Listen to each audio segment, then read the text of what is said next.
It's a orange juice. What's up guys, this is Yarn from Orange Juice.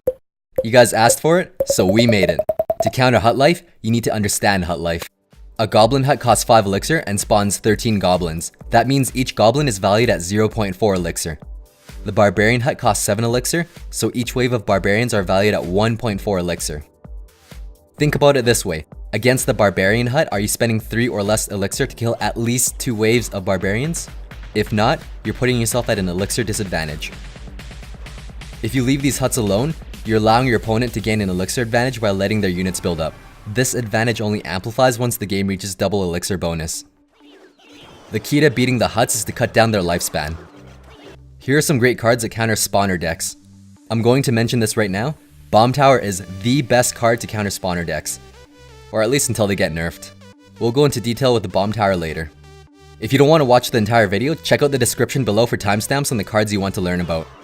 Hut players tend to gain an advantage after double elixir time. If you can get at least 1 crown tower before the final minute, you can assert lane control. Spells are highly effective against hut players, but only when used correctly. You don't want to target huts by themselves. It's always better to use them if you can target multiple huts, crown towers, and recently spawned units. If you lightning a single hut, you're putting yourself at a huge elixir disadvantage to deal a minuscule amount of damage to their tower. You need to lightning at least 2 huts and their crown tower to come out on top. Lightning targets the 3 highest HP targets, so you don't need to worry about accidentally bolting a barbarian or a goblin. It denied 8 goblins and 4 barbarians from spawning. An experienced hut player will space out their huts once they realize you have lightning, so this card is not effective against a seasoned hut player. Poison is one of the best spells to counter spawner decks due to its low cost and lingering effects. It's as devastating as the lightning card, and only for the cost of 4 elixir. Against the goblin hut, it prevents a total of 8 out of 13 goblins from reaching your tower. When you look at it this way, you're spending 1 elixir to damage their crown tower. Against the barbarian hut, it stops the 5th wave of barbarians from spawning, as well as chip away at 1 wave of barbarians. A rocket is devastating against a hut user because the rocket is a high damage card. It's almost an equal trade to take out a single goblin hut, but it's even better to take out a hut and crown tower when you have the opportunity. It completely destroys a goblin hut. And against a barbarian hut, it denies 3 out of 5 waves from spawning. Here's a trick to get the most out of your rocket. You can take out an extra wave if you time it just right. You want to launch the rocket when the first barbarians have traveled about 15 tiles. If they plant their hut in the back, a good trick is to launch the rocket right as the first barbarian has crossed the bridge. This technique is absolutely devastating to the hut user as it denies 4 waves of barbarians. Fireball is another decent spell against spawner decks. You need to understand it can deny 6 goblins, but only 1 wave of barbarians. Fireball is much weaker than the spells mentioned previously and must be used in precise situations or you'll be putting yourself at an elixir disadvantage.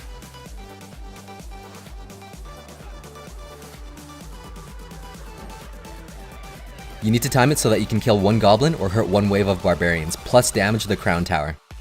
With Fireball, you're spending 1 elixir on a barbarian hut and 2 elixir on a goblin hut to deal about 200 damage to their crown tower. Ideally, you want to use Fireball to hit 2 huts, their spawns, and crown tower for a positive elixir trade. If they don't pair up their huts, Fireball can still be useful for nuking an entire army of barbarians. Arrows and Zap are interesting out-of-the-box spells against huts. Zapping a goblin can kill 1 goblin as well as deny 2 from spawning. Arrows will kill 1 goblin and deny 3 from spawning. Against barbarian huts, both arrows and zap deny the 5th wave of barbarians from spawning. Both spells are a negative elixir trade against a single barbarian or goblin hut. It's not a good idea to use arrows, especially if it's your only crowd control card. The only time you should ever be using arrows is if you actually need to use them. Clipping the hut is a bonus. Now, not every deck uses spells, so another counter against spawners is to brute force push with a tank and splash unit. Since your opponent spent 12 elixir on the barbarian and goblin hut, you should have plenty of elixir to brute force push. Against a lane with 2 or more huts, you'll need at least 3 units.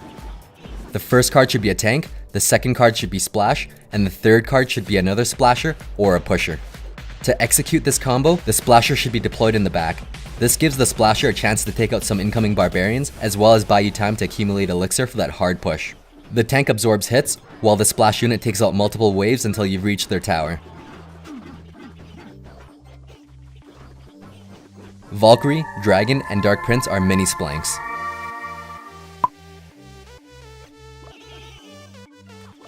A Valkyrie is the perfect splank for nuking their super push.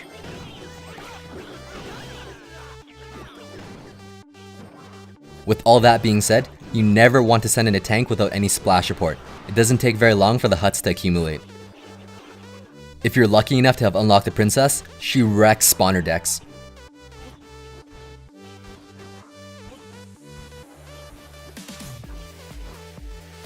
Another method of countering spawner decks is to push the other lane hard with another rusher. A hut player is most vulnerable after placing the barbarian hut since it costs 7 elixir.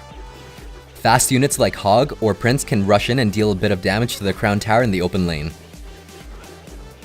An experienced hut player will never plant barbarian huts unless they're at 10 elixir or have established a clear elixir advantage over you. They'll most likely have spear goblins to defend, so you'll need support troops to back up your prince. If they plant a hut in the middle, you might be able to take it out, but that's a high risk move for an equal elixir trade. If you're facing a good hut player, and they can defend with the little elixir they have, free spell with a rusher card is deadly. Here's a pro tip. The hut life timer still ticks while frozen, so freeze actually denies the last wave from spawning. That's 2 birds with 1 stone. Knowing this, it's occasionally worth it to rush a barbarian hut lane to utilize that freeze feature.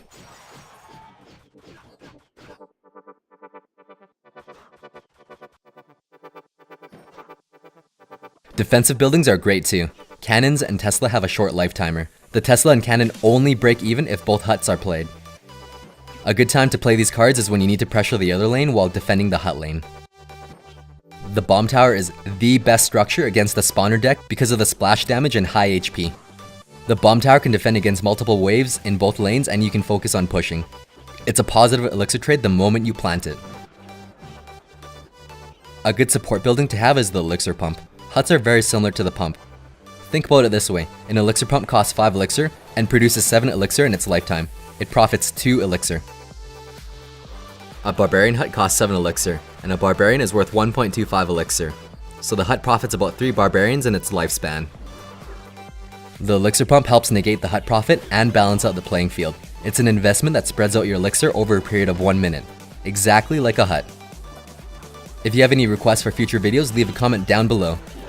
Don't forget to like and subscribe for more quality OJ.